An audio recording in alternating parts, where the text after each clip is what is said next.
Hormuz straight पर बुरी तरीके से फंसते हुए अमेरिकी राष्ट्रपति डोनाल्ड ट्रंप नजर आ रहे हैं और साथ ही साथ ट्रंप ये भी कह रहे हैं कि ईरान जो है वो ब्लैकमेलिंग का खेल खेल रहा है। और उन्होंने ये भी कहा कि ईरान के पास ना तो नेवी है और ना ही एयरफोर्स है। हॉर्मुज़ पर ब्लैकमेल केवल ईरान कर रहा है। एक तरफ ईरान ने कहा था कि भारतीय जहाज स्ट्रेट ऑफ हॉर्मुज़ से गुजर सकते हैं, वहीं दूसरी तरफ बीते दिन जब मर्चेंट नेवी के 2 जहाज तेल लेकर निकल रहे थे तभी उनके ऊपर ईरानी नेवी के द्वारा फायरिंग कर दी गई, जिसके बाद उन्होंने रास्ता बदला और ऐसे में तुरंत एमईए एक्शन में आ गया और उसके बाद में ईरानी राजदूत को तलब किया गया और कड़ी नाराजगी भी भारत की तरफ से इस पूरे मामले में जताई गई है।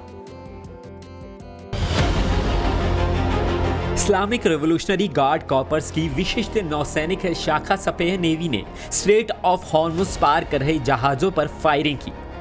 United kingdom maritime trend operations के मुताबिक जिन जहाज़ों पर फायरिंग की गई, सनमार, हेराल्ड और जग अन्नपूर्णा दोनों जहाज पर भारतीय झंडे लगे हुए थे, जिसके बाद जहाज़ों को रास्ता बदलना पड़ा। अच्छी बात यह है कि हमले में जहाज के किसी भी क्रू मेंबर को चोट नहीं लगी और जहाज को भी कोई भी नुकसान नहीं हुआ। सनमार के कैप्टन ने ईरानी नौसैनिकों को इस बात का ऑडियो भी भेजा, उन्हें क्लियरेंस है। ये ऑडियो वायरल भी है, पहले इसको सुनते हैं, लेकिन नव भारत इस ऑडियो की पुष्टि नहीं करता। इस हमले के बाद भारत नई दिल्ली में ईरान के राजदूत मोहम्मद फतेह अली को विदेश मंत्रालय ने भी तलब किया और नाराजगी जताते हुए अपनी चिंता दोहराई। विदेश सचिव विक्रम मिस्री ने भी ईरान को भारतीय जहाजों की सुरक्षा सुनिश्चित करने की बात कही।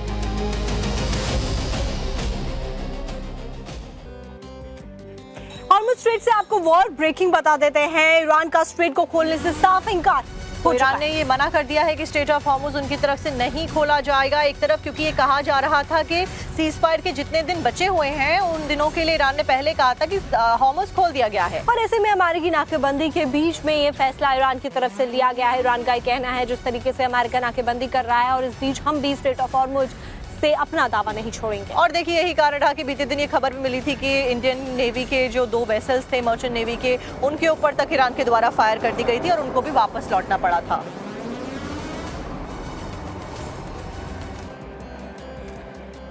और अब तो ईरान ने भी एक बड़ी धमकी दे दी है। ईरान के मिलिट्री कमांडर हैं, उन्होंने कह दिया है कि इस बार अगर युद्ध होता है तो ये युद्ध नहीं विश्व युद्ध होने वाला है। और ऐसे में उनकी तरफ से ये कहा गया है कि मार्च और अप्रैल में मिसाइलें बनाई गई हैं, उनका उपयोग किया जाएगा और अभी भी मिसाइलें बनाई जा रही हैं और ऐसे में ये युद्ध विश्व युद्ध में बदल जाएगा।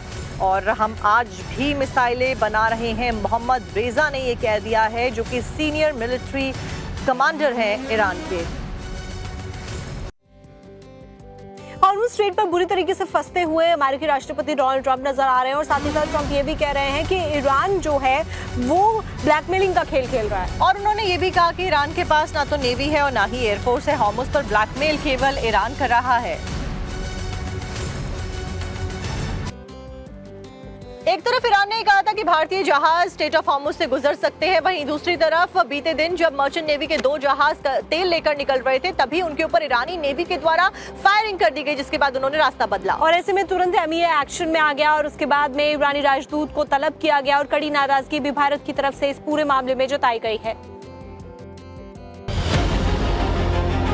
इस्लामिक रेवोल्यूशनरी गार्ड कॉर्प्स की विशिष्ट नौसैनिक शाखा सपेह नेवी ने स्ट्रेट ऑफ हॉर्मुज़ पार कर रहे जहाज़ों पर फायरिंग की। United kingdom maritime trend operations के मुताबिक जिन जहाज़ों पर फायरिंग की गई, सनमार, हेराल्ड और जग अन्नपूर्णा दोनों जहाज पर भारतीय झंडे लगे हुए थे, जिसके बाद जहाज़ों को रास्ता बदलना पड़ा। अच्छी बात यह है कि हमले में जहाज के किसी भी क्रू मेंबर को चोट नहीं लगी और जहाज को भी कोई भी नुकसान नहीं हुआ। सनमार के कैप्टन ने ईरानी नौसैनिकों को इस बात का ऑडियो भी भेजा, उन्हें क्लियरेंस है। ये ऑडियो वायरल भी है, पहले इसको सुनते हैं, लेकिन नव भारत इस ऑडियो की पुष्टि नहीं करता।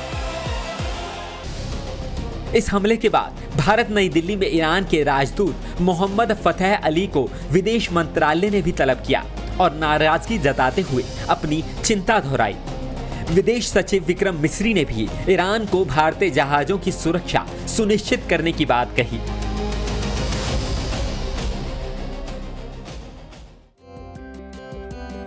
इजराइल के ड्रीम प्रोजेक्ट पर ईरान का बयान सामने आया है। ग्रेटर इजराइल चाहता है, इजराइल ये बात ईरान की तरफ से कही गई है। और उन्होंने ये भी कहा कि हम पूरे रीजन की तरफ से लड़ाई लड़ रहे हैं, हम पूरे मिडिल ईस्ट की लड़ाई अकेले लड़ रहे हैं, ईरान ने ये बात कही है। तो इलाके के जियोपॉलिटिक्स को बदलना चाहता है इजराइल, ये बात कही गई है। आपको सुनवाते हैं।